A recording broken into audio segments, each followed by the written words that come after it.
presidente Lula assinou hoje a recondução de Paulo Gonet ao comando da Procuradoria-Geral da República. Anely, quantos anos então agora Gonet permanecerá à frente desse cargo? Conte pra gente. Sim, Evandro, mais 2 anos, Paulo Gonet permanece como chefe do Ministério Público Federal, a Procuradoria-Geral da República. Ele esteve aqui no Palácio do Planalto mais cedo, conversou com o presidente Lula e já ficou acordado, então, essa permanência de mais 2 anos. O presidente Lula, inclusive, já assinou o documento que institui um aumento, então, desse tempo de permanência de Paulo Gonet no cargo, e essa publicação deve sair nas próximas horas no Diário Oficial da União. A gente destaca que tudo isso acontece em um contexto em que a Procuradoria-Geral da República vem ganhando protagonismo no cenário político aqui na capital federal. A gente destaca que uma das últimas movimentações do Procurador-Geral da República foi no sentido de, ainda ontem, se manifestar ao Supremo Tribunal Federal pedindo o aumento do policiamento do ex-presidente Jair Bolsonaro lá na casa dele, ele cumprindo prisão domiciliar nesse momento, e essa determinação acontecendo dias antes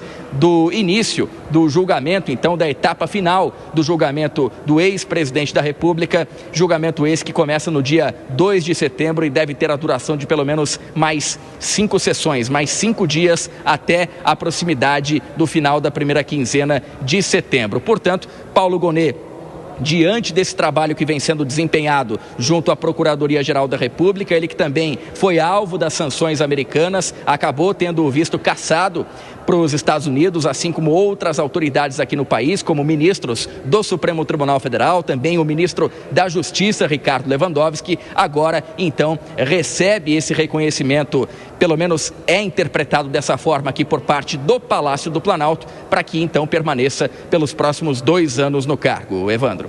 Agora eu quero falar de uma outra figura que normalmente está atrelada às determinações ou decisões do ministro Alexandre de Moraes, que é o Procurador-Geral da República, Paulo Gonet. E há uma tentativa bastante grande de trazer impessoalidade para as determinações do ministro Moraes a partir do momento em que ele sempre coloca o envio da Procuradoria-Geral da República para que se tenha um parecer, e só depois do parecer é que o ministro dá a decisão final, faz a definição daquilo que acontecerá.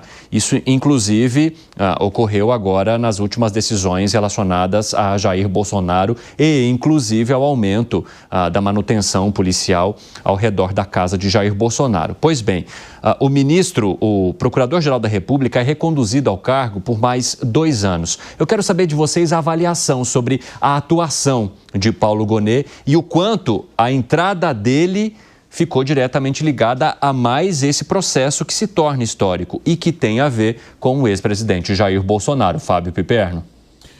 O nome do Paulo Gonet, quando foi indicado pelo presidente Lula, ele despertou algumas controvérsias dentro do PT, porque o Gonet era visto como alguém, um personagem conservador, principalmente na questão de costumes. Eu me lembro que houve gente, quadros como, por exemplo, Bia Kicis, né, elogiando a figura do Gonet. Eu vi aqui mesmo, pessoas de perfil mais conservador,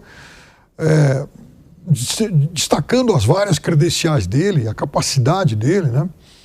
E confesso para você que naquele momento eu achei isso um pouco estranho. Eu falei, puxa, mas como é que alguém tão criticado por quadros do PT e elogiado por conservadores vai ser indicado justamente pelo presidente Lula? E Lula faz uma série dessas indicações que, por vezes, causam alguma estranheza, né, em relação ao perfil dos indicados.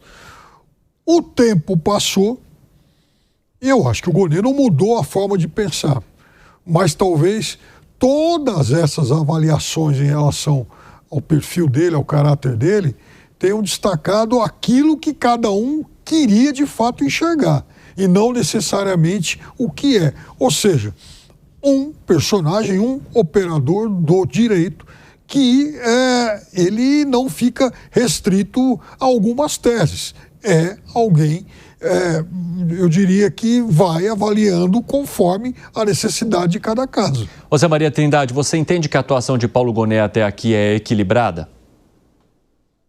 Olha, é natural que seja uma indicação política, né? O ex-presidente Jair Bolsonaro indicou, o Temer indicou e agora o presidente Lula tem o direito de indicar, mas veja bem o quadro. Essa indicação deveria acontecer lá em dezembro, quando acaba o mandato.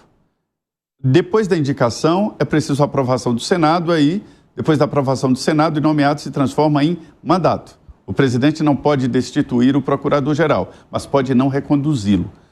Agora, o que todos estão estranhando, e foi a conversa hoje, que surpreendeu essa nomeação, exatamente por ser nas vésperas, né, nós estamos ali a quase ao julgamento do ex-presidente Jair Bolsonaro no Supremo Tribunal Federal.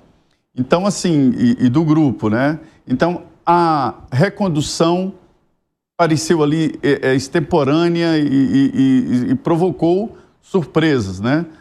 Mas é difícil você dizer se é ou não é político, uma decisão política do Gonê, fazer exatamente essas representações. Porque esse processo existe porque o Ministério Público representou, o Supremo aceitou e tornaram réus e serão julgados, né? É muito complexo fazer esse julgamento porque eu tenho a minha ideia, eu acho que não mereceria criar um processo desse tamanho diante de provas tão frágeis, de indicações tão frágeis. Então, assim, parece mais um agradecimento ao que aconteceu, essa antecipação da recondução, do que exatamente um processo normal, um processo corriqueiro. Então, o tempo dessa recondução é que surpreendeu a todos e a mim. Fala, Bruno Moza. A mim também. O que mais me chamou a atenção foi justamente o momento. Claro que se torna claro para mim, como muito bem colocou o Zé Maria, que é uma indicação política, como de fato acontece. Não estou dizendo que isso é uma ilegalidade, ele mesmo citou que acontece em todos os outros mandatos, e é assim que funciona. Mas, de qualquer maneira, às vésperas desse julgamento, justamente a figura do Paulo Gonê, que tanto o Piperno como o Zé Maria explicaram tão bem aqui, é isso que me chama mais atenção. Então, nesse ponto, concordo 100% com eles. Agora eu quero ouvir a avaliação de vocês de por que, mesmo com a tentativa de atrelar as decisões da Procuradoria-Geral da República a tudo aquilo que está sendo definido pelo ministro Alexandre de Moraes, isso não cola. Normalmente as pessoas falam, ministro Moraes está determinando, ministro Moraes está mandando. Mesmo com os pareceres favoráveis da Procuradoria-Geral da República, aquilo que é definido por Moraes. O que acontece, Piperno, no teu ponto de vista? Eu acho que tudo isso passou a ser uma espécie, assim, pelo menos na percepção de parte da opinião pública, passou a ser um processo do ministro Alexandre de Moraes contra o ex-presidente da República, e é óbvio que isso não é simplista demais, né? E tudo isso que a gente está testemunhando, assistindo, é alguma coisa muito mais complexa, que engloba muito mais personagens. E muitas vezes Alexandre de Moraes, ele é, sobretudo, o personagem que ratifica decisões que, obviamente, não foram tomadas pelo STF. Então, por exemplo, boa parte do andamento do processo acontece após investigações do Ministério Público, investigações da PGR. Mas é claro que, como a palavra final cabe a ele, ao ministro, é como se todo o processo acabasse ganhando esse ar personalista. Bruno Musa, você acha que isso tem a ver também com a descrença da população de que as instituições agem de maneira independente? Não tenho dúvida. E essa também é mais uma das pesquisas que foram realizadas. Eu, como sabe, eu questiono todas as pesquisas, não por nada, mas pela forma como elas são conduzidas. Mas, de qualquer maneira, você consegue traçar uma linha de tendência muito clara e me parece que isso é óbvio. Você não precisa sequer de institutos de pesquisa, basta sair às ruas, furar um pouco a bolha, entender que há uma percepção de desconfiança por parte das instituições. Eu nunca mais me esqueço, Evandro, numa pesquisa, você lembra quando foi feita aquela que o Lula queria que os entregadores de aplicativos se tornassem CLT? Uma das empresas envolvidas, a iFood e o Uber, fizeram uma pesquisa interna com eles. E dentre as pesquisas era, você quer ser CLT? Era não, 91%. E depois também, quais instituições o brasileiro confia? Ou seja, grande parte daqueles entregadores que são pessoas de classes mais baixa brasileira. E surpreendeu quando grande parte deles teve a polícia, a igreja e a família como as 3 maiores instituições. E lá embaixo estavam as instituições políticas. Então eu acho que já se tornou normal da vida do brasileiro desconfiar e muitas vezes um sentimento de resignação.